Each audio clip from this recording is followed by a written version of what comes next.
بسم اللہ الرحمن الرحیم۔ آج ہم انشاءاللہ غسل سے متعلق کچھ احکام پڑھیں گے، چونکہ ہمارے ابھی طہارت کا ہی باب چل رہا ہے۔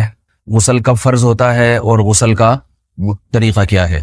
رسول اللہ صلی اللہ علیہ وسلم نے فرمایا ان اللہ لا یستحی من الحق، اللہ تعالی حق بات کو بیان کرنے سے حیا نہیں کرتے۔ تو غسل کے جو مسائل ہیں ان میں بھی بعض دفعہ کچھ ایسی باتیں آتی ہیں جو بظاہر حیا کے خلاف ہیں، لیکن علم کی ایک بات ہے، سیکھنے اور سکھانے میں حیا اگر کریں گے تو پھر ظاہر ہے ساری زندگی جاہل ہی رہے گا انسان۔ اور غسل کے مسائل سیکھنا اس لیے ضروری ہے کہ غسل جب فرض ہوتا ہے تو جب تک مکمل غسل نہ ہو آپ کی نماز ادا نہیں ہوتی۔ رسول اللہ صلی اللہ علیہ وسلم نے فرمایا الماء من الماء، حدیث ہے کہ غسل فرض ہوتا ہے خواہش نفس کے ساتھ جسم سے منی خارج ہونے سے۔ مرد پہ غسل کب فرض ہوگا؟ جب اس کے جسم سے شہوت کے ساتھ منی خارج ہو۔ منی بالکل سفید رنگ کی چیز ہے، ایک ہوتی ہے مزی۔ شہوت پیدا ہونے سے اگر کسی کے مرد یا عورت کے صرف رطوبت خارج ہونا شروع ہو گئی اس سے غسل فرض نہیں ہوتا۔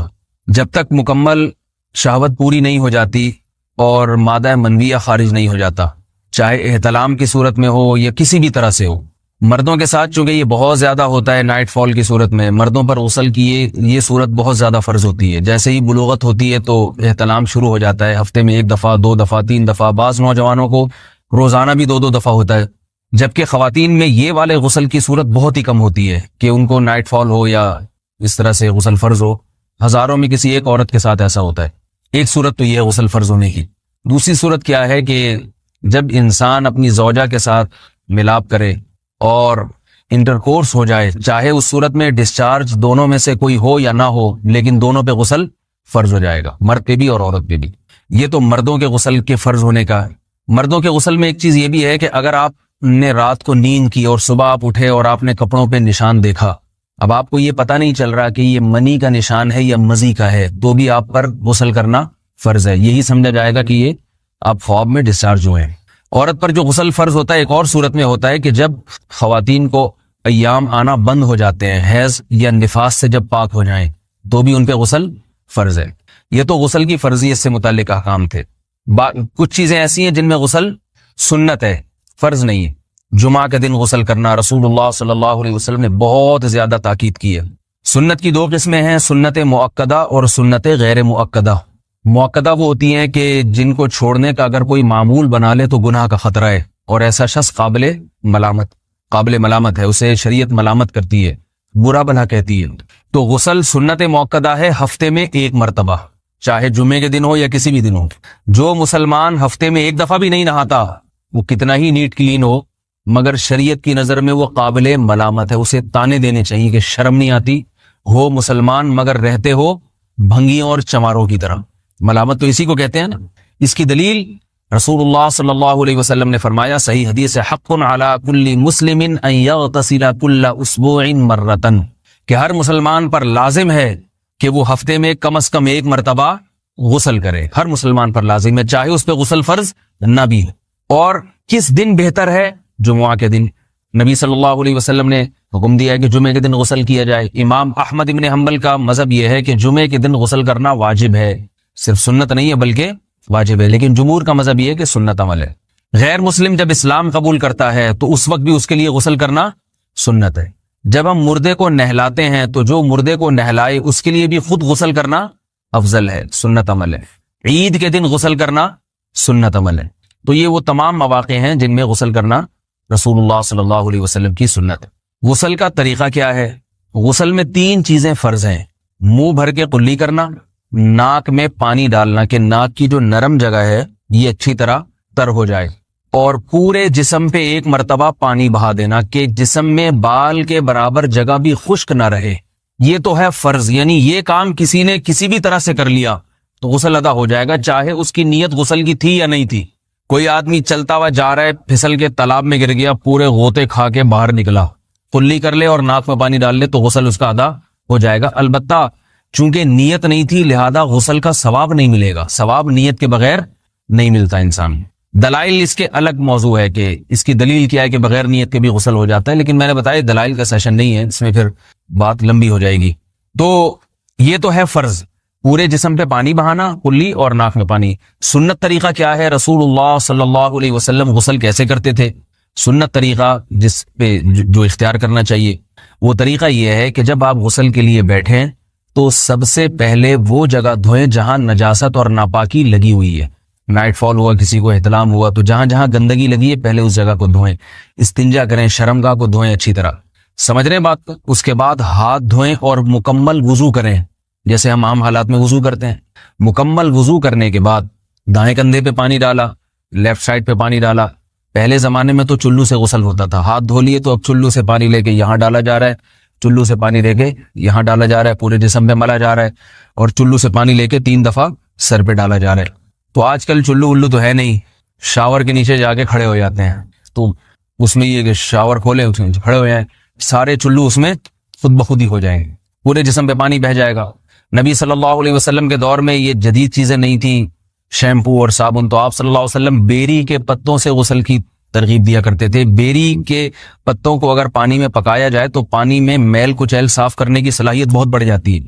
ہمارے زمانے میں اس تکلف کی ضرورت نہیں ہے, صابن ملتے ہیں اس سے نہایا کریں. بہرحال کہنے کا مقصد یہ آپ لوگوں سے, تو یہ سنت طریقے سے غسل ہو جائے گا آپ کا. سمجھ رہے ہیں بات کو؟ سب سے پہلے استنجا کیا, اس کے بعد وضو کر لیا, اس کے بعد غسل کر لیا. اگر کسی نے غسل میں وضو نہیں کیا اور ویسے ہی پورے جسم پہ پانی بہا دیا تو بھی اس کا وضو خود بخود ہو جائے گا. اس غسل سے وہ نماز پڑھ سکتا ہے, کیونکہ بعض لوگ غسل کرنے کے بعد دوبارہ وضو کر رہے ہوتے ہیں. اس کی ضرورت نہیں ہے, کیونکہ جب غسل کرتے ہیں تو وضو والے اعضاء تو خود بخود اس میں دھل جاتے ہیں. یہ ہے غسل کا طریقہ. وضو کیسے ٹوٹتا ہے؟ جن چیزوں سے غسل فرض ہوتا ہے ان چیزوں سے وضو تو بہرحال ٹوٹتا ہی ہے. اس کے علاوہ بھی وضو ٹوٹتا ہے. اس سے پچھلے لیکچر میں نے کچھ تفصیل بتائی تھی کہ نجاست جسم سے کہیں سے بھی خارج ہو جائے یا نجاست نکل کے بہہ پڑے. اگر قضاء حاجت کی جگہوں سے نجاست خارج ہوئی ہے تو نظر بھی آ جائے وضو ٹوٹ جائے گا, اور قضاء حاجت کے علاوہ جگہوں سے اگر نجاست خارج ہوئی ہے, خون وغیرہ ہے جیسے, تو جب تک نکل کے بہے گا نہیں تو اس وقت تک وضو نہیں ٹوٹے گا. سمجھ رہے ہیں بات کو؟ وضو کا طریقہ کیا ہے؟ سب سے پہلے دونوں ہاتھوں کو دھویا جائے, 3 دفعہ کلی کی جائے, مسواک کی جائے, 3 دفعہ ناک میں پانی ڈالا جائے, پھر پورے چہرے کو پیشانی, یہ جو ہے جہاں سے پیشانی ہماری شروع ہو رہی ہے اور تھوڑی کے نیچے, تھوڑی جہاں ختم ہو رہی ہے, اور ایک کان کی لو سے دوسرے کان کی لو تک 4 اعضاء ہیں وضو میں دھونا فرض ہیں. 1 چہرہ, نمبر 2 بازو, نمبر 3 سر کا مسا, چوتھا ہی سر, اور نمبر 4 پاؤں کو دھونا. اس کی دلیل قرآن مجید کی مشہور آیت ہے فَاغْسِلُوا وُجُوهَكُمْ وَأَيْدِيَكُمْ إِلَى الْمَرَافِقِ. اللہ فرماتے ہیں ایمان والو, جب نماز کا ارادہ ہو تو اپنے چہروں کو اور اپنے ہاتھوں کو دھو, سر کا مسا کرو اور پاؤں کو ٹخنوں سمیت دھو. دھونے کا حکم ہے قرآن مجید میں.